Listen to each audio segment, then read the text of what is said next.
හොඳටම හොඳයි. ඉතින් අපේ පුඩි ගුරුතුමා මොකෝ වෙන්නේ? අභියෝගේ බාර ගන්නවා. අභියෝගේ බාර ගන්නවා. අනිවාර්යෙන්ම. රාජකීය ගොල්ලෝ නේද? අරින්න එපා. හරි. අප්පොල් සන්නා දැන් නිකමට වගේ ආව නම් හොඳයි ඈ. ඊළඟට මේක හරියනවා වගේ.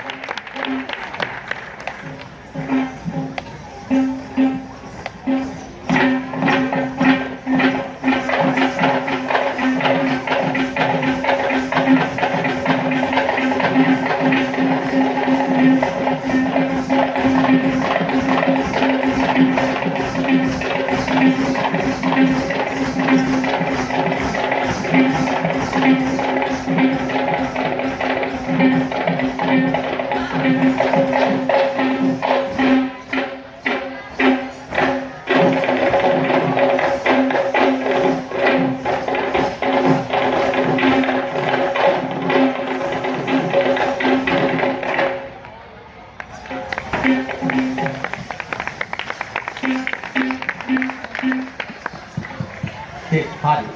දැන් මෙහෙමයි. සමා වෙන්න ඕන මට මේ වචන ටික කියන්න වෙනවාද?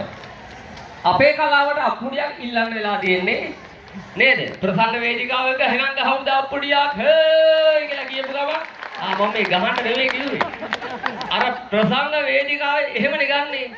අනේ ඉතින් අපේ කලාව එහෙම නෙමෙයි. ශාස්ත්‍රීය සංගීතයක් ලස්සනට වාදනය වෙනකොට ගීතයක් හරියට ගායනා වෙනකොට ඒක එනවා ඇඟෙන් අප්පුඩිය. අන්න ඒ වගේ තමයි මේක රස විඳ ගන්න පොඩ්ඩක් පුළුවන් වුණොත් ඔය අප්පුඩිය එනවා. ඇයි ඒ? ඔබ දකින්න ඇති ඒ දරුවෝ මේ කකුල එකතැන තියාගෙන කනක කොලෙන් නටන. ඒ දේ භාවිතා කරන්නේ මේ නැටුම් අස්සේ තියෙන විවිධ කුසලතාවයක් එළිදැක්වීමේ එක් අවස්ථාවක් විදිහට.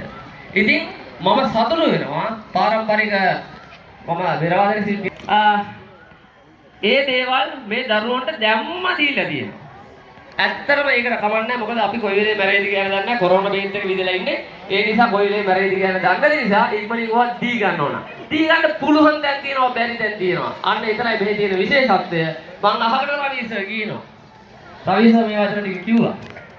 සර් මම ඒක දී රිහර්සල් එකේ මේ පෙරේද රිහර්සල් එකේදීම දැක්කේ සර්. අපි පොඩ ටෙම්පෝ වැඩි කරලා බැලුවා. අර සාමාන්‍ය ටෙම්පෝ එකක් ඇතුළට අඩියේ කොටස් වැඩි කරලා නටරුවාම ටෙම්පෝ වැඩි කරන වෙලාවට මේක නටන්න බැරි වෙනවා සර්. එක් ගාලා යනවනේ සර්. මේ පොඩි මහත්තුරු ටික නැටුවා සර්. මම ඒකේ ඉස්සරේ බලන් හිටියා. ඉතින් ಜಾති අපිට මේ ශිල්පින දෙන ඒ ආදරණීය ගුරුවරුන්ට ඉන්න තැනක ඉඳලා පින් ගන්න කියලා අපි අනුමෝදන් කරනවා.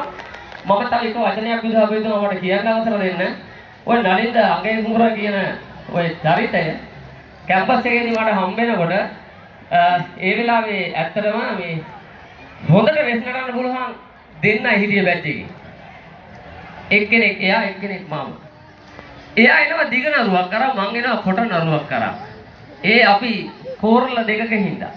ඊට පස්සේ වැඩ කර යන්න එක්කෙනෙක් නටන්නේ අපේ සර්. අවුමයි දෙන්නෙක් නටන්න ඕන. දැන් අපි දෙන්න තමයි වැඩ කරලා යන්නේ. එයා දිග එකක් එල්ලලා යනවා මං කොට එකක් එල්ලලා යනවා. මම නිකන් වටුවෙක් වගේ. කොහොම තමයි මේක පටන් ගත්තේ. පටන් ගන්න ටික කාලයක් යනකොට අපේ බැච් එකේ ගොඩක් අය නටන්න පටන් ගත්තා. අද වෙනකොට අපේ බැච් එකේ ගොඩාක් අය රටේ ගොඩාක් පාසල් වල දක්ෂ ගුරුවරුන් බවට පත් වෙලා ඉන්නවා. අන්න ඒ අතරේ මම පිළිපස්සට බලන් ඉන්නකොට මට අංගේ කුමරෝ පේනවා. ඉතින් අපි ගුරුවරු විදිහට හැමදාම කියන්නේ අපිට වඩා එහාට අඩියක් තියන්න කියලා. අපි නටනකොට අපිව හන්තරන් කොපි කරන්න කියලා කියන්නේ. මම අදට අප්‍රමාණව කොපි කරනවා මෙතෙන් දාවත් මේකෙන් කැලුත් කොපි කරනවා. ඉතින් මම කොපි කරපු චරිත තමයි ඉස්සරහා ඉන්නේ. මම රවි සර්ගේ තියෙනවා විශේෂ හැකියාවක් මේ අතල් බැලන්ස් කරලා බිමට පාත් කරලා ගන්න එක. ඕවා අපි කොපි කරලා තියෙන්නේ. ඒ නිසා සර්ටයි නටන්න වෙන්නේ. ඒ නිසා මෙන්න මේ කොපි කර ගැනීම තුළ තමයි අපේ පෝෂණය එතනින් එහාට වෙන්නේ. අන්න ඒ නිසා මේ පැටවු ටික හරි ලස්සනයි. හරිම ඒක සර්වත්‍රයෙන් කියනවා නම් අර සර් ගෝවාගේ ටොපේ ටොප්. ඒ නිසා රාජකීය වෙස්නර්තන කණ්ඩායමක් මෙහෙම දකින්නකොට ආඩම්බරයි. ඒ නිසා මේ වෙනුවෙන් කැපවෙච්ච සියලුම ගුරුවරුන්ට අප්‍රමාණව ගෞරව කරනවා. එම නිසා මමත් පාසල් ගුරුවරයෙක් වෙස් කුමර විද්‍යාලයේ. එහෙනම් සියලු දෙනාටම ජය අපුතේ ජය ජාම වේවා සියලු දෙනාටම.